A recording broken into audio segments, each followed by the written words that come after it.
Bienvenue à toutes et à tous. Aujourd'hui, nous plongeons dans une histoire remplie d'émotions, celle du livre Grenadou, paysan français. Ce livre nous raconte un récit authentique qui nous transporte au cœur des terres françaises, dans un voyage à travers le temps et les vies qui ont façonné la ruralité de la France. Cette histoire nous permet de découvrir les anecdotes poignantes, les joies et les défis de la vie quotidienne d'un paysan français, vécu à travers les yeux du protagoniste, Grenadou. Je suis enthousiaste à l'idée de vous guider à travers les pages de ce livre en soulignant les moments marquants de sa vie. Mais avant de commencer, n'oubliez pas de vous abonner, d'activer la cloche et de rejoindre le Discord. Sur ce, nous pouvons commencer. Grenadou, Ephraim Grenadou, est né en 1897 à Saint-Loup, dans le département de l'Eure-et-Loir. Le village se situe près de Chartres et compte une population d'environ 400 habitants. La population du village comprend une centaine d'ouvriers et un nombre important de petits cultivateurs. Il n'y a qu'un seul grand exploitant, le marquis de Roussy de Salles, qui est aussi le maire de la ville. En ce qui concerne sa famille, elle vit au village. Sa mère s'occupe des enfants, mais pas que. Elle coud pour des particuliers, ce qui lui permet de gagner un peu d'argent. Quant à son père, ce n'est pas précisé, mais il ne travaille pas au village. Durant son enfance, Ephraim vit dans une chaumière et jusqu'à ses 8 ans. Il passe son temps à l'étable pendant l'hiver et l'été avec son grand-père. Une fois en âge d'aller à l'école, on lui achète son uniforme et il suit les cours de son instituteur, Monsieur Houdard. En parallèle de l'école, Ephraim réalise quelques tâches dans l'exploitation familiale. Il nourrit les bêtes et s'occupe des chevaux. Et évidemment, comme tous les enfants, il joue et doit faire des devoirs pour l'école. D'ailleurs, gare à lui s'il ne le faisait pas. Lorsqu'il oubliait de faire ses devoirs, son père le punissait en le frappant avec des orties. Malgré ça, il garde des bons souvenirs avec son père, comme lors des voyages à Chartres et des balades du dimanche qui avaient lieu 2 à 3 fois par an. Il se rendait au marché de Chartres pour acheter du lait, du blé ou encore des habits, et les services du vétérinaire pour soigner les chevaux. Outre ces activités, le jeudi, il a catéchisme, et fait sa première communion d'ailleurs à l'âge de 12 ans, et il se rappelle qu'à l'époque, les gens étaient bien plus portés sur la religion, et il nous raconte d'ailleurs une des processions qui avait lieu au village. Le curé marchait en tête, suivi d'une bannière blanche pour les filles, bleue pour les garçons, avec des rubans qu'on tenait par le bout. On sortait de l'église, on traversait le cimetière et on revenait. Les fêtes religieuses rythment la vie du village, et c'est aussi le moment de croiser la communauté. Ils ne fêtaient pas Noël à cette époque, mais le 1er janvier. Le père Janvier pose dans les souliers des morceaux de chocolat, une pomme d'orange et d'autres friandises pour les enfants. Enfin, ce jour-là, on organisait aussi un repas pour tout le village, ce qui permet aux plus pauvres de manger jusqu'à plus faim. Ephraim rappelle que, comparé aux autres, sa famille était plutôt aisée pour l'époque. Il n'était que 2 enfants au sein de la famille, ce qui est extrêmement rare, et ce qui lui permet d'éviter par exemple de jeûner. Les autres enfants, quant à eux, se retrouvaient parfois à ne manger qu'une pomme verte en guise de repas. Ce qui marque la fin de son enfance, c'est le jour de ses 11 ans. L'école est terminée pour Ephraim. Son père a acheté une faucheuse lieuse, et le jeune part travailler au champ avec son père. D'ailleurs, son paternel lui achète un vélo, ce qui permet à Grenadou d'aller à Chartres de temps en temps. Durant cette période, le père d'Ephraim gagne de plus en plus d'argent, ce qui lui permet d'acheter des chevaux. Ephraim admire son père, et explique que c'est à ce moment que lui vient l'envie d'être cultivateur, et c'est donc que nous allons continuer sur une autre partie de sa vie.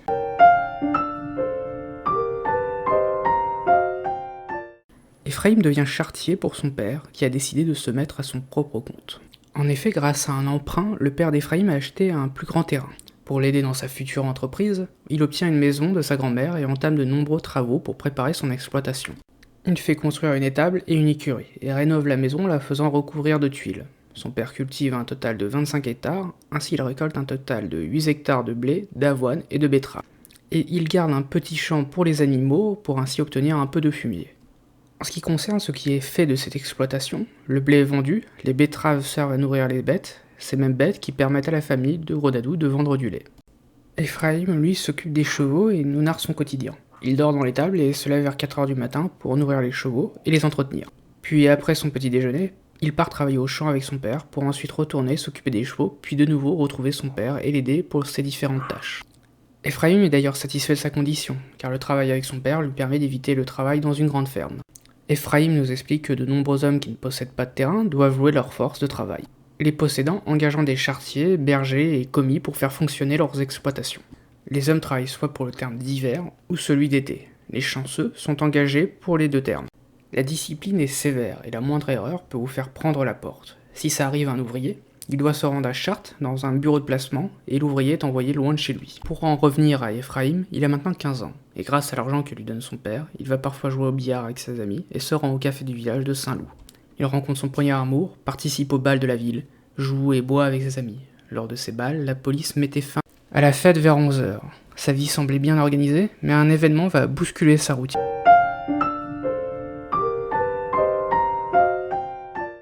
Ephraim se souvient de ce jour-là.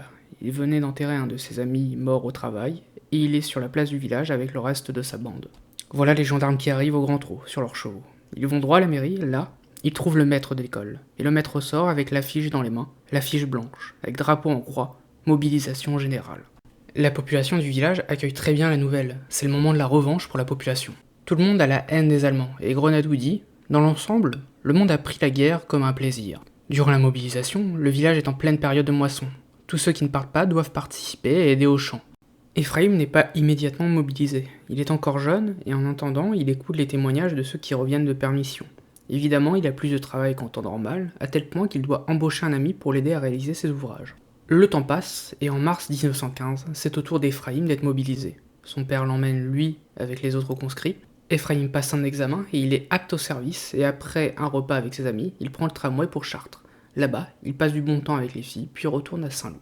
Malheureusement pour lui, il n'a pas vraiment. Et le 25 septembre, Grenadou est engagé dans l'artillerie et part dans le 26e régiment.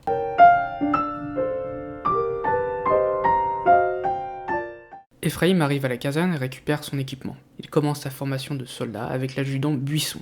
Il doit apprendre à entretenir un cheval, une tâche facile pour notre paysan, mais en ce qui concerne les rudiments du soldat, Ephraim a beaucoup plus de mal. Il est tellement mauvais qu'il finit deuxième pourvoyeur. Sa tâche est de chercher les obus dans la caisse. En octobre, la formation des rudiments est terminée. Il doit maintenant apprendre le dressage des chevaux, mais à part ça, il ne fait pas grand-chose à part se former à sa fonction de soldat. Il lui arrive parfois de faire le mur pour sortir avec des amis. Enfin, il lui arrive rien de très exaltant. C'est juste que vers la fin de sa formation, il craint d'être envoyé comme crapouillot. Ce sont les mortiers utilisés en première ligne. Le jour du départ finit par arriver. Ephraim fait une dernière halte à Saint-Loup pour dire au revoir à ses parents et à sa petite amie, Désirée. C'est une femme qu'il a rencontrée peu avant ses classes. Ephraim part au front, sauf que cette partie-là, on la verra pour une prochaine vidéo. Sur ce, n'hésitez pas à vous abonner, à rejoindre le Discord et à mettre un pouce vers le haut.